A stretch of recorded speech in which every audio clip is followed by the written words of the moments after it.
Urubanza rugomeje kubura gica ku ikipe ya APR aho igiye gukubita Paramide, aho abafana b'ikipe ya APR batangiye kugenda bakwirakwizwa mu mujyi rwagati bagenda bereka abakunzi b'ikipe ya APR ibyishimo, bagenda bavuga ngo ni ikipe y'abanyarwanda, bagenda bajya umuziki hirya no hino, bagenda basusurutsa abantu.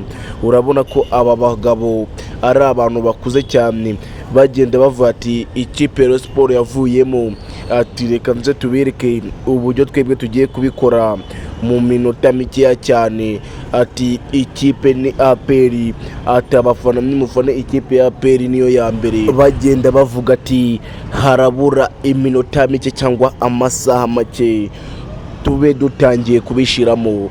Bagenda bavuga ati ikipe ya APR, bagenda bayishimagiza mu muhanda, bagenda bafite imbunda za gisirikare, nawe urababona uburyo bipambye, bagenda bacurangira buri umwe wese bagezeho. Aba bagabo rero ni abagabo bari gushimisha abantu mu mujyi wa Kigali. Urabona ko uyu mugabo bamwita Rujugiro. Abantu batazi Rujugiro n'uwo nguwo uri kugenda ubibakorera mu muhanda, agenda abyinana n'abantu ahuye nabo, amubwira ati ibyishimo ndaje mbibahe mu minota mikeya. Ati amasaha atinze kugera, ikipe ya Paramide igomba gutaha ubusa, APR igacyura ibitego 5. Natwe rero dutegereje iyo nsinzi.